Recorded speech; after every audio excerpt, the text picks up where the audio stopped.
Good day or good evening. Welcome to the 11th episode of Creation, Genesis, and Origins. My co-host Ken Miller is with me.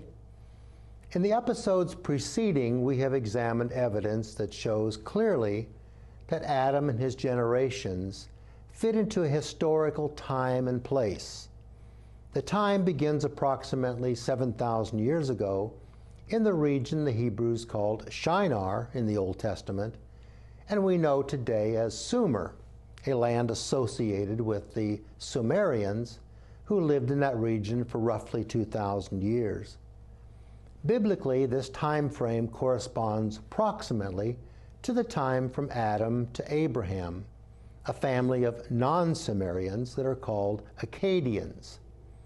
At a specific point in human history, God initiated a covenantal relationship with two individuals, Adam and Eve, with whom he intended to establish a line of believers as his people.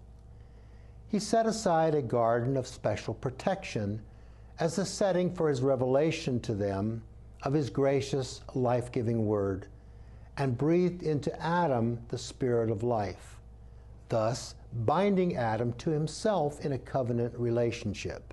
Genesis 2:7. Just as God's Spirit hovered over the created universe in Genesis 1, so his same breath gave Adam life in the sense of providing a way of escape from the natural phenomenon of death that pervaded the world.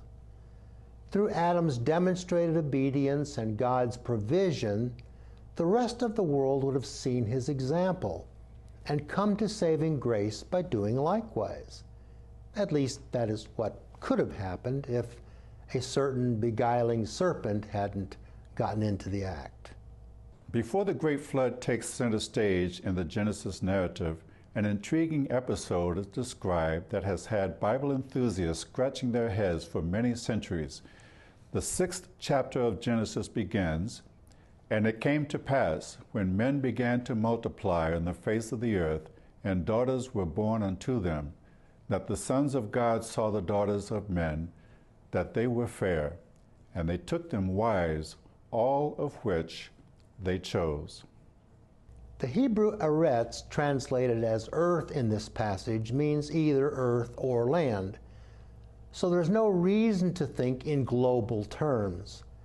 And the word translated men is Adam, which could mean that the daughters in question are from the covenant race from Adam, not necessarily from the broader human race in broader terms. The sons of God, Beni Elohim, normally means humans in good standing with God, although in Job 1:6 the sons of God do appear to be angels, so we do have options here that boil down to three.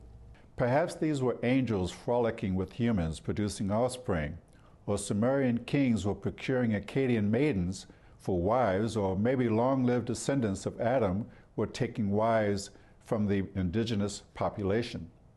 Produced over a century before Christ, the Book of Jubilees, also known as Little Genesis, parallels Genesis to a remarkable degree, with whole sections nearly word for word the same.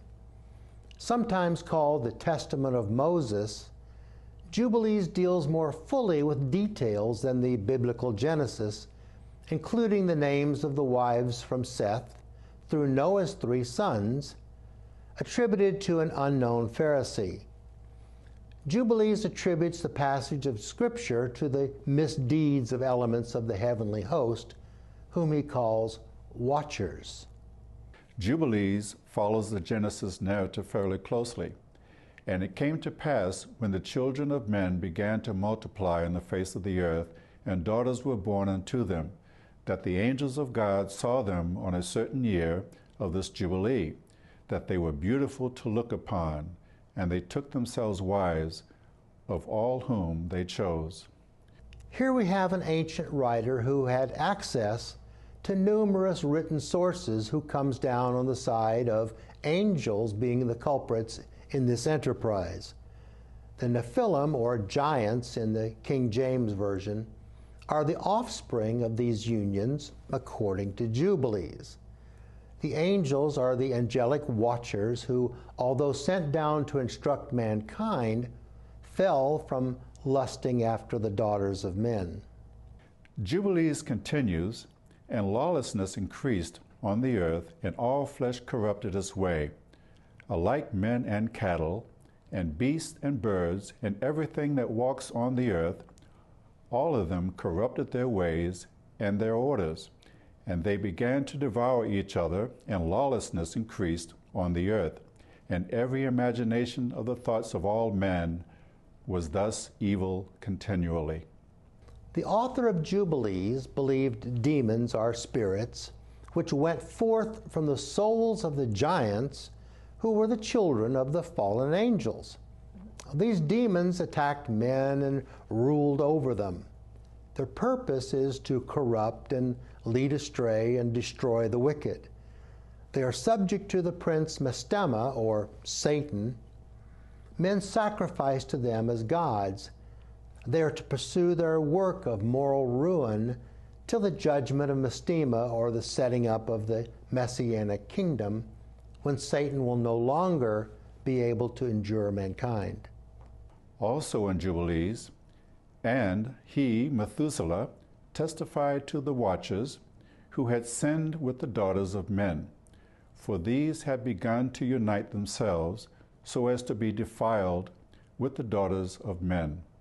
So while Genesis leaves this passage somewhat ambiguous and open to interpretation, the writer of Jubilees, likely a Pharisee, removes all ambiguity.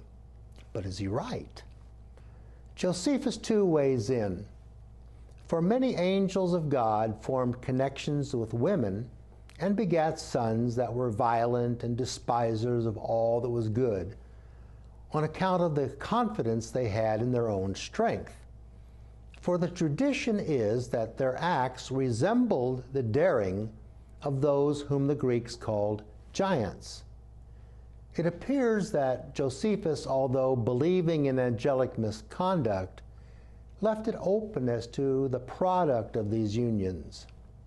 So, is it possible that angelic beings were taking human wives, and that their riotous offspring necessitated the flood?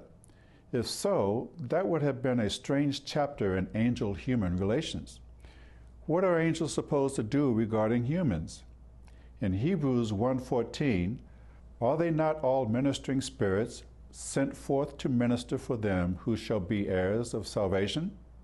If that is their proper role, wouldn't it have been out of character for them to be involved in these trysts?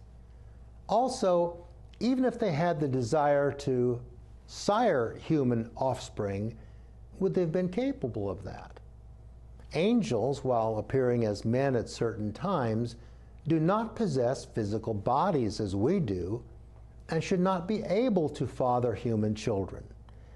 And from what we know about DNA, it should not be possible for angels or any other non-humans to fertilize human beings.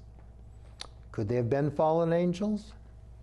Would it have been possible that disenfranchised angels took possession of the bodies of humans in order to engage in marriage and procreation? It doesn't seem likely. Fallen angels or demons are not called sons of God anywhere in Scripture. They have forfeited that right.